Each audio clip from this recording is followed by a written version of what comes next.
오늘 아주 일남선교회가 어디 이게 발전을 많이 하셨는가 모르겠네요. 잘하시네요. 봤더니 박금래 장로님이 언제 일남선교 되셨는가? 벌써 일남 되셨네요.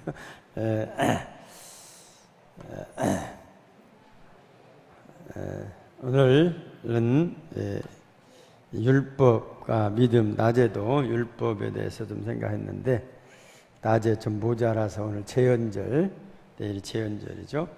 율법을 한번 생각해 봐야겠다 해서 율법을 어떻게 되면 계속 하는 것이죠. 우리 20세기를 기독교의 전도, 하나의 복음 전도 세대라 하면 21세기는 IS, 이슬람 교회 세계가 될 것이다. 학자가 그렇게 말할 정도이죠. 그것도 그럴 것이 통계에 따르면 지난 60년 동안 기독교는 47%, 불교는 63%, 힌두교는 117% 성장을 이룬 반면에 이슬람교는 500%라는 급성장을 보여줬다.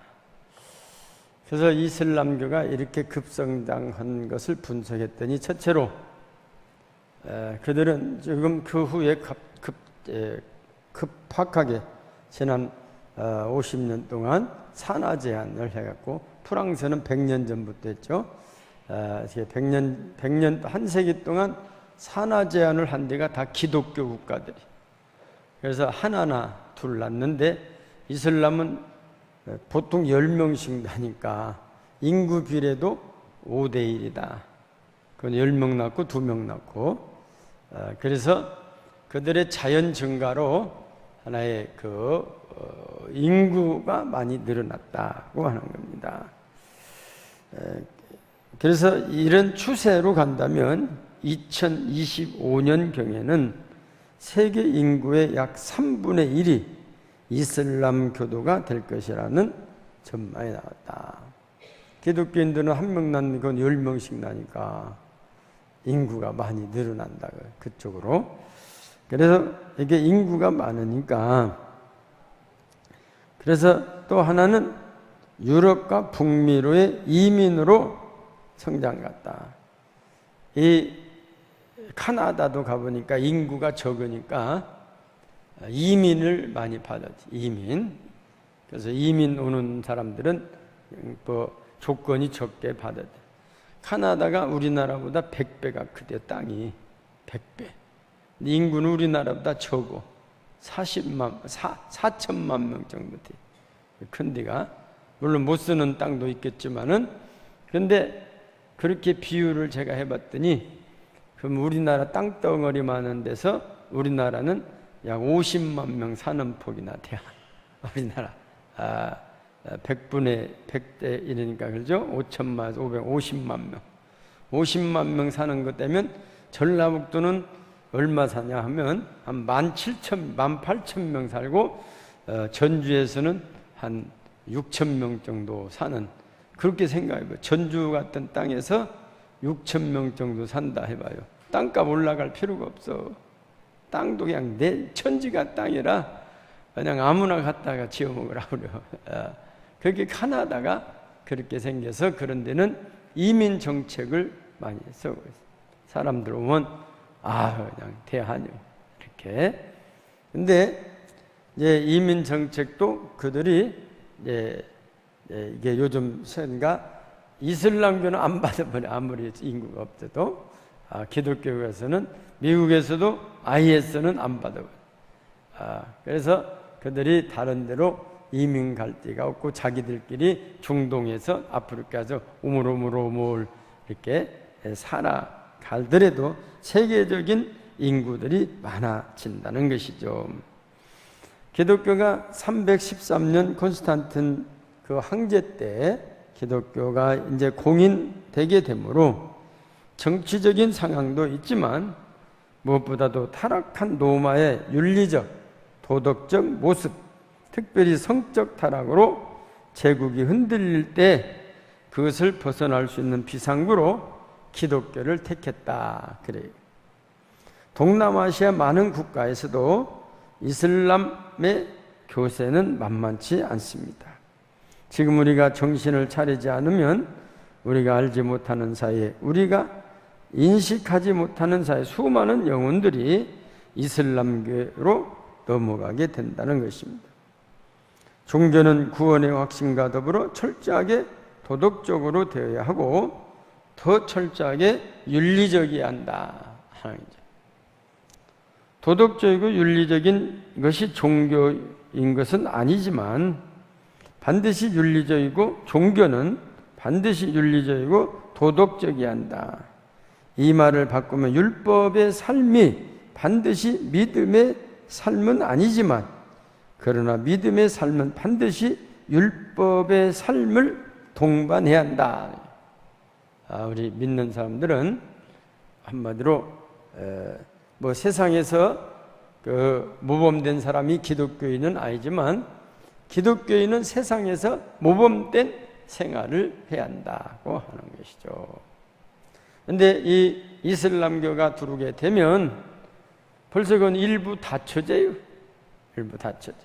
한 사람이 5명의 아내를 취할 수 있게끔 했어요. 그러니까 한 사람 앞에 돈 많은 사람들은 돈 많은 데로 가니까 그냥 자식이 40-50명씩 있게 돼버리는 거예요. 나가지고. 그래서 우리는 이런 것들을 경계한, 우리나라도 외국인 근로자들을 타고 이슬람 그쪽에서 넘어온, 다 이슬람 교인들은 아니지만 그쪽에서 넘어온 사람들이 지금 이슬람교라고 쓴 사람들이 20만 명이나 된다고 하는 것입니다. 그래서 그들이 성전이 전주에도 하나 지어지고 그렇게 자꾸 지어져 가고 있죠. 보통 교회에서 많이 듣고 배운 바로는 율법이라고 하는 것은 억압적이고 또 너무나 형식적이고 보수적이라고 이런 생각을 하고 있지만, 또 믿음은 뭐냐? 좋은 것이고 자유로운 것이라고 하지만, 이런 생각을 갖게 된 것은 신앙의 성경 속에서 바리새인들의 삶을 보고 그렇게 한다는 것입니다. 그러나 율법이 억압적이고 형식적인 것은 그것이 법이기 때문에 그렇다는 거예요. 법은 괜히 형식적인 것들이 많이 법이라고 하는 것이. 그래서 율법은 버려야 할 구시대 유물이 아니다는 것이죠. 그래서 그건 법이기 때문에 그러죠. 예수님께서는 오늘 말씀에서 율법을 없애버리려고 온 것이 아니라, 오늘 17절 보면 내가 율법이나 선지자를 폐하려 온 줄로 생각하지 말라. 폐하러 온 것이 아니오 완전하게 하려 함이라 그랬어요. 율법은 없어서 되는 것이 아니라 예수님이 오셔서 완전케 했다. 완전케. 19절 보면 그러므로 누구든지 이 계명 중에 지극히 작은 것 하나라도 버리고 또 그같이 사람을 가르치는 자는 천국에서 지극히 작다 일컬음을 받을 것이다. 그리고 누구든지 이를 행하며 가르치는 자는 천국에서 크다 일컬음을 받으리라. 예수님은 율법을 완전케 하려 오셨다고 하는 것입니다. 율법은 1.1핵이라도 없어지지 않고 다 이루어진다고 하십니다. 또한 율법 중에 작은 것 하나를 버리거나 그같이 가르치는 자는 천국에서 지극히 작다고 일컬음을 받을 것이라고 하였습니다. 그럼 대체 율법의 성격이 무엇인가?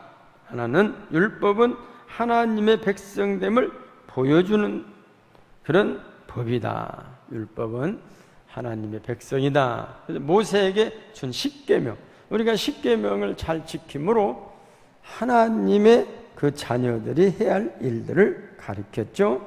그 십계명이, 그래서 출애굽기 16장 27절 이하 말씀 보면 이게 법을 십계명, 소위 율법을 주기 전과 후에는 하나님이 어떻게 다스렸냐 하면 예를 들어서 안식일법이라고 하는 것을 하나 하면, 일곱째 날에 백성 중 어떤 사람이 거두러 나갔다가 얻지 못하니라. 여호와께서 모세에게 이르시되 어느 때까지 너희가 내 계명 내 율법을 지키지 아니하려냐. 이제 십계명 주신 후에죠. 그런데 이제 민수기 15장 32절 보면 출애굽기 16장 27절 이하를 좀 더 내려가면 여기 보면 안식일에 일하는 사람은 죽이라 했어요. 왜? 법이 있었기 때문에. 그런데 십계명을 받기 전에 민수기 15장 32절에는 똑같이 안식일인데, 안식일에 어떤 사람이 나무하는 것을 발견하거든. 안식일이라면. 그래서 모세 그리 끌어와 갖고 여기 이제 안식일 법을 받기 이후에 이 사람들도 반드시 죽일 것이다 그랬어요. 그러니까 법을 받기 전에는 제가 거꾸로 말했네요. 출애굽기 16장은 십계명을 받기 전이죠. 왜냐면 출애굽기 20장이 십계명을 받았잖아요. 이게 출애굽기 16장에서는 안식일법을 보내면 타일러서 보내라 이렇게 했는데, 십계명을 받은 후에는 죽이라 그랬다. 그러니까 이 법이 무서운 거예요. 이게 법이 사실 법 없이 살았어야 하는데 사람들이 법을 또 원했다는 것이죠. 그래서 법은 엄하게 돼서, 법은 융통성이 없어가지고 아무리 권력자라도 법 안에 이렇게 붙들리면 권력을 내려놓을 수밖에 없다. 근데 법이 없을 때는 권력자가 최고예요. 그래서 루이 14세 같은 뭐 짐이 곧 법이다 그렇게 했단 말이에요. 이 법을 무시해버리죠. 근데 우리는 법을 무시해서는 안 된다는 것이죠. 율법이란 하나님 백성됨을 보여주는 것이다. 율법의 핵심의 십계명을 몇 가지 보면 종교적인 부분과 윤리적인 부분이 있어요. 대개 1계명서 4계명은 하나님에 대한 법이다, 계명이다 이렇게 우리 잘 알고 있죠. 하나님에 대한 것은 종교적인 것이, 또 5계명서 10계명까지 되게 이웃에 대한, 사람에 대한 법이다. 이것은 한마디로 윤리적인 부분이다. 그러니까 10계명은 종교적인 부분과 윤리적인 부분이 있다. 윤리적인 부분은 이 세상에서 필요한 것이, 종교적인 부분은 하나님과 나와의 관계에서 필요한 것이 된다고 하는 것이죠. 그래서 이 두 개로 나누는데, 그렇기 때문에 우리는 하나님에 대한 종교적인 법을 잘 지켜서 우상을 안 섬기고 거기에 절하지 않고 또 안식일을 잘 지키고 이렇게 해서 하나님의 법을 이루고, 또 윤리적인 것, 도덕적인 면에 있어서 우리 인간사회에서 부모를 공경하고 도덕질하지 말고 또 살인하지 말고 간음하지 말고 이런 법을 잘 지켜야 한다고 하는 것이죠. 이걸 주셨어요. 그래서 우리는 세상 사람보다 부모님을 더 공경해야 한다. 성경은 내 부모를 공경하라고 하셨기 때문에 우리는 이 법을 모르는 세상 사람보다도 더 부모님을 잘 공경해야 한다. 우리는 세상 사람들보다 또 사람을 잘 존중해야 한다. 왜? 그 이웃에 대한, 한마디로 남의 것을 욕심낸다든지 도둑질한다든지 살인한다든가 이런 것들을 피해야 한다고 하는 것이죠. 그래서 마태복음 5장 21절 이하 말씀 보면 더욱더 심판을 받으라 하는 것을 들었으나 오히려 예수님은 더 주를 따르는 자에게 너에게 이르는 형제에게 노하는 자마다 심판을 받게 된다. 그러니까 이런 법보다도, 율법보다도 우리 예수님은 이웃에 대해서 더욱더 엄격하게 말씀하셨다. 엄격하게. 그래서 이제 한마디로 다른 사람을, 형제에 대해서 이제 나가라 하는 이런 사람들도 이제 법에 저촉이 된다는 거죠. 또한 우리는 세상 사람보다 성적으로 더 깨끗해야 한다. 성경은 간음하지 말라 하십니다. 간음이 무엇입니까? 부적절한 성관계. 하나님께서는 오직 한 남자에게 한 여자만을 허락하셨습니다. 그 이유는 무엇인가? 말라기 2장 15절의 말씀 보면 그에게는 영이 충만하였으나 오직 하나를 만들지 아니하였느냐? 어찌하여 하나만 만드셨느냐? 이는 경건한 자손을 얻고자 하심이라. 우리 하나님은 경건한 자손을 얻기 위해서 일부 일처를 뒀다는 거예요. 예? 우리 아프리카에서는 뭡니까? 에이즈 환자들이 엄청 많아요. 아프리카에서 선교사 하시면 물어보니까 자기 교인들이 한 30명 있는데 거기서 애기들이 태반이 에이즈 환자다는 거예요. 지난번에 아프리카 선교에서 왔지 않습니까? 그 애기들이 무슨 죄냐 그거요. 예? 무슨 죄냐. 그래서 애기들은 자기가 에이즈 환자인지도 모르고 살아가다가 그저 7, 8살, 10살 되면 다 그냥 죽어버린다는 거예요. 예? 이게 그러니까 일부 일처제를 둔 것은 하나님께서 경건한 자손을 이렇게 경건한 자손을 얻고자 합니다. 그랬어요. 이 짐승도 종마라고 하는 거예요. 종마가 애도하면은 그날로 종마를 안 쓴다는 거예요. 종마가. 그러니까 하나님께서 경건한 자손을 얻고자 일부 일처제를 두시게 됐다는 것입니다. 그런데 오늘날 너무나도 이 성적인 문란 시대, 그게 로마 시대, 콘스탄틴 대제 시대 또 그렇게 해서 나라가 휘청거리게 됐다는 것입니다. 그렇기 때문에 하나님께서 일부 일처제를 주시게 된 그런 배경을 우리는 절대로 잊어서는 안 된다 하는 것이. 소돔과 고모라가 왜 멸망됐습니까? 이런 하나님의 법도를 어겼기 때문에 멸망됐다. 또한 우리는 세상 사람들보다 더 만족할 줄 알아야 한다. 성경은 도둑질하지 말라고 하십니다. 도둑질의 원인은 만족하지 못하기 때문입니다. 가진 것에 자족하지 못하기 때문에 도둑질은 반드시 누구의 것을 훔치는 것만을 말하지 않습니다. 정당한 방법 외에 방법으로 얻는 것도 분명 도둑질이고 부당한 이익을 취도하는 것도 분명한 도둑질이다. 또한 도둑질은 직접적으로 훔치는 것뿐 아니라 부주의나 나태와 태만으로 타인의 재산에 손해를 입히는 모든 행위까지 포함된다는 것입니다.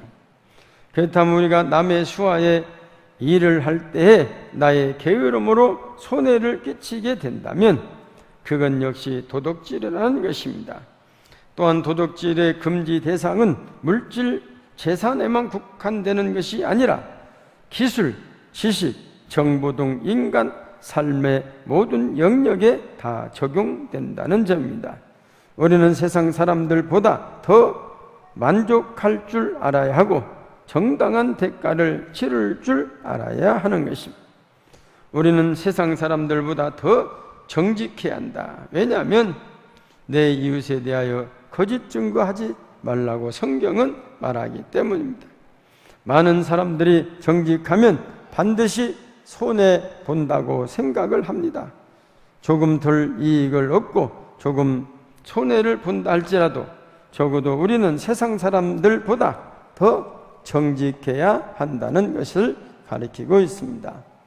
또한 성경은 마지막으로 내 이웃의 집을 탐내지 말라고 합니다.